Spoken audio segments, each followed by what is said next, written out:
everyone and a huge welcome back to our DBMS revision series. आज हम DBMS का एक बहुत ही ज़्यादा इंपॉर्टेंट टॉपिक समझेंगे जो आपके एग्जाम्स और आने वाले इंटरव्यूज दोनों के लिए एब्सोल्युटली क्रूशियल है. We are tackling the online banking case study for SPPU MCA Unit 4. I know exams are right around the corner and it can feel a bit overwhelming, but tension बिल्कुल मत लो. We are going to cover this step by step, एकदम आराम से. So, let's dive right in. Picture this for a second. Imagine करो, आप एक shop पर हो, आपने मस्त स्कैन किया क्यूआर कोड, अपना पिन एंटर किया, वो प्रोसेसिंग वाला स्क्रीन आया और अचानक से बूम, इंटरनेट चला गया. आपके बैंक अकाउंट से तो पैसे डिडक्ट होने का मैसेज आ गया, बट शॉपकीपर के फ़ोन पर पेमेंट रिसीव्ड का मैसेज नहीं आया. डर लगता है ना? एकदम पैनिक मोड. वेल, ये exact real world problem solve करना ही हमारे डेटाबेस मैनेजमेंट सिस्टम यानी DBMS का मेन काम है. सो आज के इस रिवीजन सेशन में हम क्या क्या कवर करने वाले हैं. Here is our road map. Number 1, we look at the online banking system.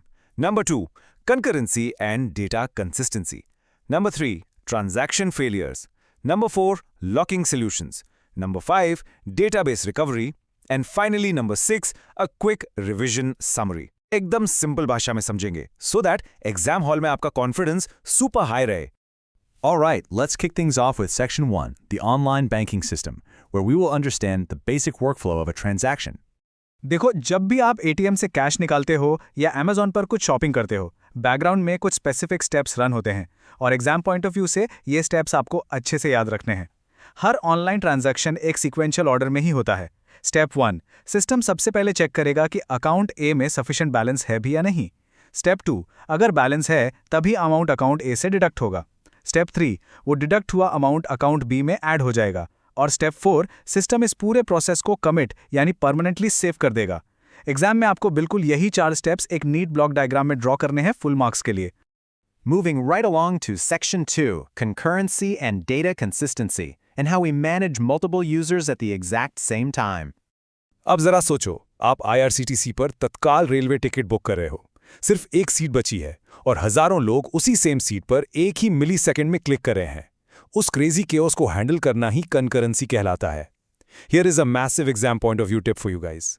ये डेफिनेशन आपको एज इट इज दिमाग में बिठा लेनी है. Concurrency is the simultaneous execution of multiple transactions over the same database. Basically, जब एक ही टाइम पर बहुत सारे यूजर्स एक ही डेटाबेस को एक्सेस करते हैं, उस प्रोसेस को concurrency कहते हैं.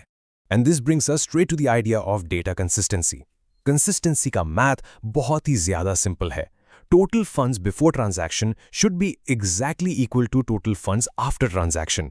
समझो, अगर अकाउंट ए और अकाउंट बी दोनों का मिलाकर टोटल बैंक में 10,000 रुपीज़ है, तो आपका ट्रांजैक्शन चाहे कंप्लीट हो, फेल हो, कुछ भी हो, उसके बाद भी सिस्टम का टोटल एग्जैक्टली 10,000 ही होना चाहिए. बैंक के डेटाबेस में एक भी रुपया ना ही हवा में गायब हो सकता है और ना ही मैजिकली एक्स्ट्रा क्रिएट हो सकता है. That right there is data consistency. Now let's dive into Section 3, Transaction Failures. What actually happens when things go wrong mid-transaction? याद है वीडियो के स्टार्ट में हमने जो डरावना जीपे फेलियर डिस्कस किया था. ट्रांजैक्शंस हमेशा सक्सेसफुली कमिट नहीं होते, वो बीच में अटक सकते हैं.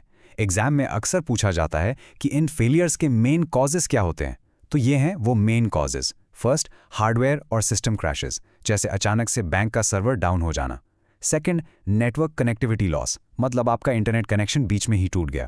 थर्ड, पावर फेलियर्स, यानी मेन सर्वर रूम में लाइट चली जाना. और फोर्थ, कंकरेंट एग्जीक्यूशन अनोमलीज, मतलब जब दो लोग बिल्कुल एक साथ सेम डेटा एडिट करने की कोशिश करते हैं और सिस्टम हैंग हो जाता है.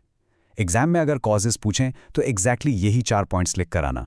Which perfectly sets up Section 4, Locking Solutions, and how we prevent data corruption during concurrent access. अगर हजारों लोग एक साथ सिस्टम यूज करेंगे और इतने सारे क्रैशेस भी हो सकते हैं, तो उस डेटा को करप्ट होने से बचाने के लिए हमारे डेटाबेस के हीरो की एंट्री होती है, जिसे हम लॉक्स कहते हैं. Again, from an exam point of view, ये डेफिनेशन बहुत ज़्यादा इंपॉर्टेंट है. A database lock is a mechanism used to control access to a data item, ensuring only one transaction modifies it at a time. एकदम simple words में, अगर एक user आपके bank balance वाला रो डेटाबेस में अपडेट कर रहा है, तो दूसरे यूजर को वेट करना ही पड़ेगा जब तक वो लॉक ओपन नहीं होता. कोई भी इंटरफेरेंस किसी भी हालत में अलाउड नहीं है.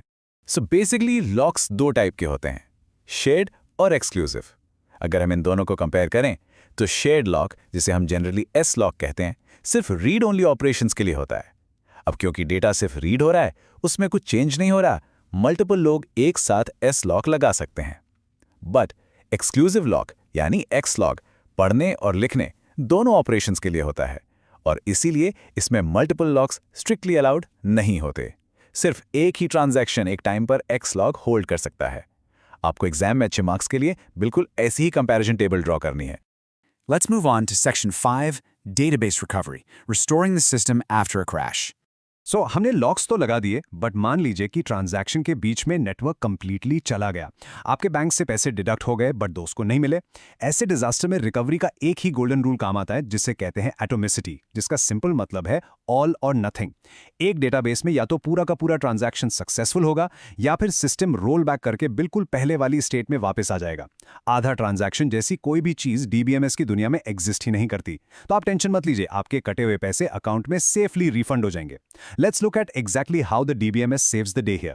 सिस्टम रिकवरी का एक बहुत ही set step by step workflow होता है। स्टेप 1, सिस्टम को डिटेक्ट करना होता है कि एक्चुअली फेलियर कहां और कब हुआ। स्टेप 2, जो ट्रांजैक्शंस बीच में आधे अधूरे रह गए थे, सिस्टम उन्हें अंडू करता है, जिसे हम टेक्निकल टर्म में रोल बैक कहते हैं। और स्टेप 3, जो ट्रांजैक्शंस फेलियर होने से ठीक पहले सक्सेसफुली कमिट हो चुके थे, सिस्टम उनको वापस रीडू करता है, ये इंश्योर करने के लिए कि उनका डेटा permanently और safely सेव हो गया है। It's a very simple logic to remember and write down. And finally, we arrive at Section 6, Quick Revision Summary. Let's look at the key takeaways for the exam. Take a deep breath guys, आपने ये topic बहुत अच्छे से cover कर लिया है। चलिए इन सभी की कॉन्सेप्ट्स को एक लास्ट टाइम जल्दी से कंसोलिडेट करते हैं। Online transactions always happen in proper sequential steps. Concurrency की वजह से ही आईआरसीटीसी और जीपे पर मल्टीपल यूजर्स एक साथ सिस्टम को ईजिली एक्सेस कर पाते हैं। कंसिस्टेंसी ये स्ट्रिक्टली इंश्योर करती है कि बैंक का टोटल डेटा हमेशा अनचेंज्ड रहे, कोई भी मैथ एरर ना हो। लॉक्स, चाहे वो शेयर्ड हो या एक्सक्लूसिव, उनका एक ही मेन काम है, और वो है इंटरफेरेंस को प्रिवेंट करना।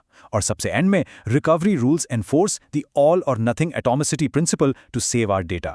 और with that app SPPU MCA unit 4 के इस ऑनलाइन बैंकिंग केस स्टडी के लिए अब 100% फुली प्रिपेयर्ड हैं। आप बहुत ही कॉन्फिडेंटली इन कॉन्सेप्ट्स को अपने एग्जाम में एक्सप्लेन कर सकते हैं।